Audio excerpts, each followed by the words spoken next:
I think it was about 3 some odd years ago when he came on this program, sat here in person. Studio, it was great to see him in person. And now his hit show, Dave, on FXX.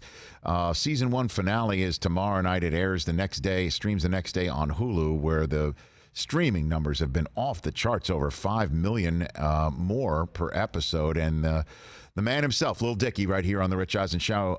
Right here on the Rich Eisen Show. How are you, bud? How you been?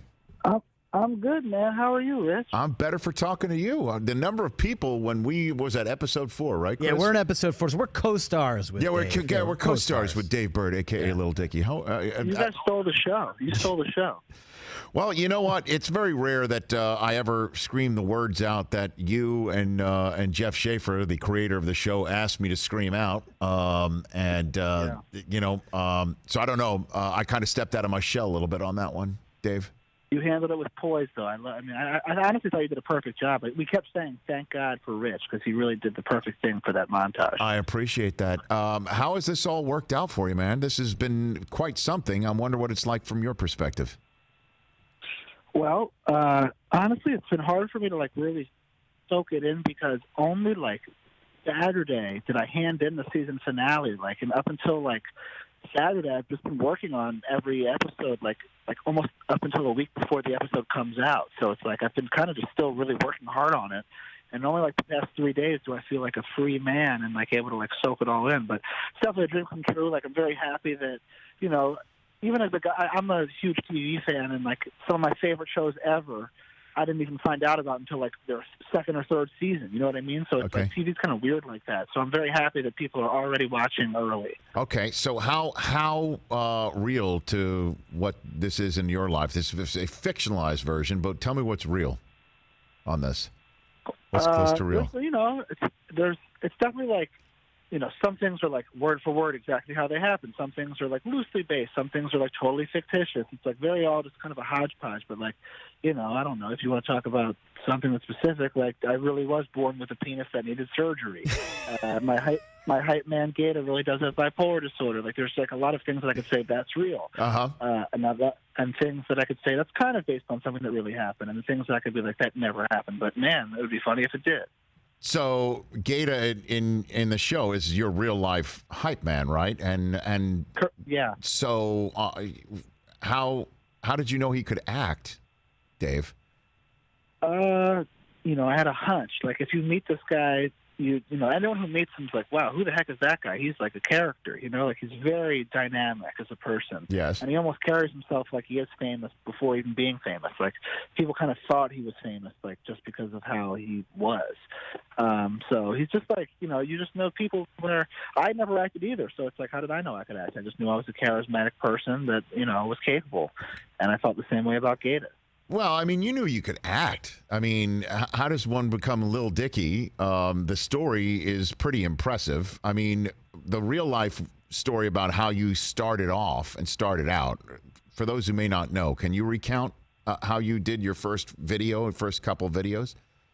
Yeah, so my whole life I wanted to be a comedian. That was my number one dream, and I thought, how can I get noticed for being funny? And I didn't know anybody in the entertainment industry to hand a script to. I didn't know how to make a team, a scene or a sketch or something. But I had the software on my computer to make music, and I always kind of rap growing up.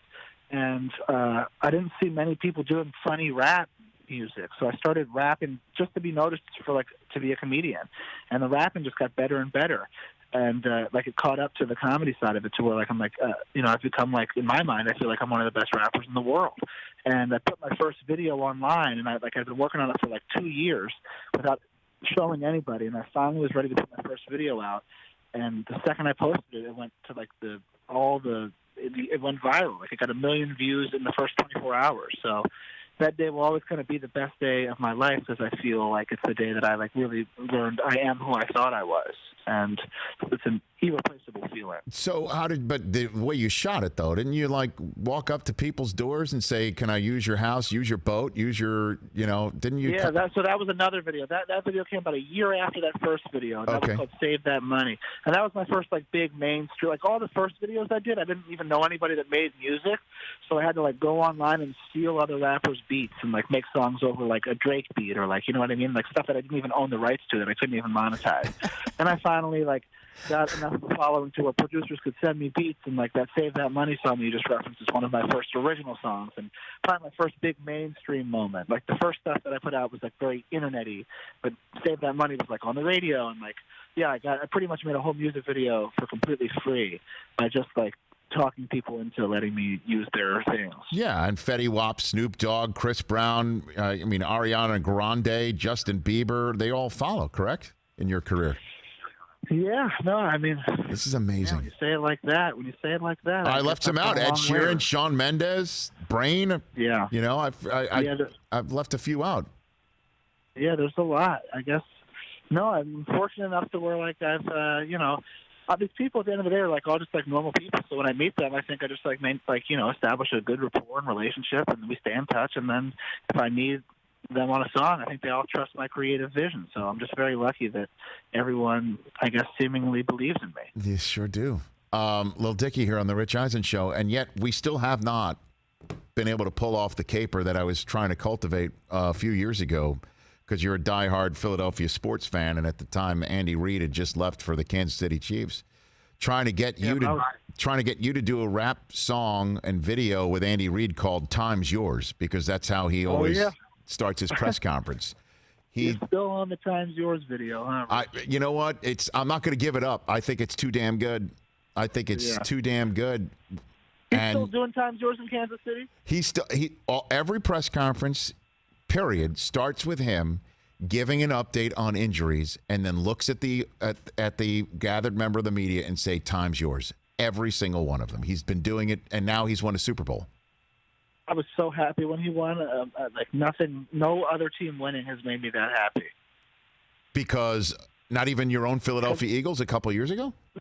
No other team winning. No non-Eagles team winning. I see. Brought me that joy. Because of Andy Reid. Yeah, I mean, that man deserves one. Like, I think he's one of the best coaches ever. And I don't know. My takeaway from Andy Reid is not one of failure in Philadelphia. It's one of like, oh my God, that man kept us relevant for like over a decade straight. He sure did. What do you think of the current Eagles situation? I don't know how much you've been paying attention to it since you said you've been just focused on editing your show and putting it all together. But I don't know. Are you talking about Jalen Hurts in the second round? Is that what you're talking about? That's what I'm talking about. What'd you make of that one? Yeah. Here's the reality is I wanted CeeDee Lamb. So it's like that was my main goal going into it. And then add to the fact that the Cowboys got him. It's like a double whammy. And then Jalen Hurts in the second round, like, I don't understand. I don't get it. And I really don't even the rationale from Howie is like, I don't think he can. It's like, what is the best case scenario here? I don't know what it is. What is it? That Carson Wentz gets hurt and then you have a good backup? Because I just don't. I mean, which is, I guess, I don't know. It's frustrating because I just feel like we have more needs. But even if he does put him out 12 to 15 plays a game or whatever, and they run we use a second round pick on like a gadget player, I don't know. But maybe they know something I don't. How about this? How about this? Let's have a conversation here about this because that's the way the Eagles won their Super Bowl. Was Wentz couldn't answer the bell, and that the backup was so good, you got the biggest football moment of your entire life. And now here they are to try and make sure that if it happens again, they're prepared for it, and Eagles fans are wondering what's their malfunction. Yeah, but I don't think Jalen Hurts is even going to beat out Nate Sudfeld for the backup. So it's like this guy's not even going to be the backup quarterback this year. And I like Nate. I think he is a good backup quarterback, and I believe in him. So then you're thinking, like, if he can't even be the backup this year, it's like, and I think we're in win now mode. I think we're trying to win right now. By the way, that is a Lil Dicky hot take that Jalen Hurts won't even beat out Nate Sudfeld. That would be a problem, don't you think? I think they love Nate. I think they really love Nate. I'm not even kidding. I think it's like they believe in him. He's been in their system for like 4 or 5 years. He got hurt last year, but people were loving him. Anytime I see him in the preseason, I'm very impressed. So I guess before I let you go, where do you stand on the subject of Embiid and Simmons being able to play together? I think they can. They're both too competitive and too good and elite. Like they're both like people always say like, oh, Ben, he's never going to shoot. It's like even if in a conservative mind space, if Ben Simmons doesn't start shooting jump shots consistently for another 5 years, like think about that. Not next year, 5 years from now. He's still only 28 years old at that point.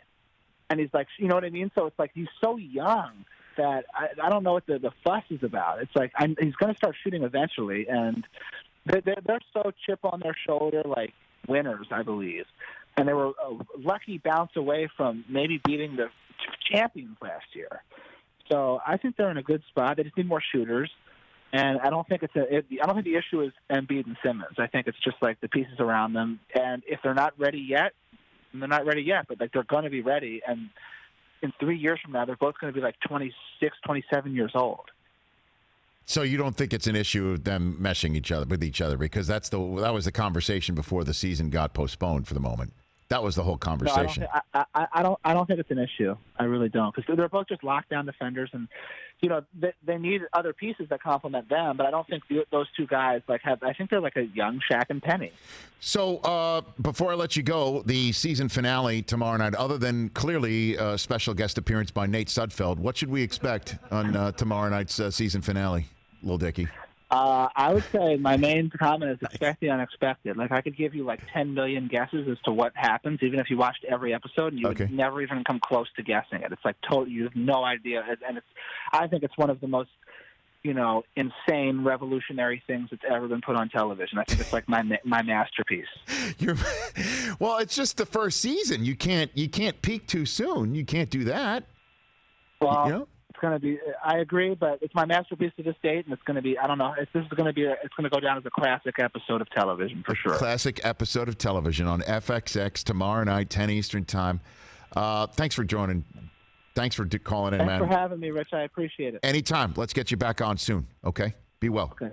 Take it easy. That's Dave Bird, aka Lil Dicky, here on the Rich Eisen Show. Hey, you watched all the way to the end. Thanks for that. Watch more right here.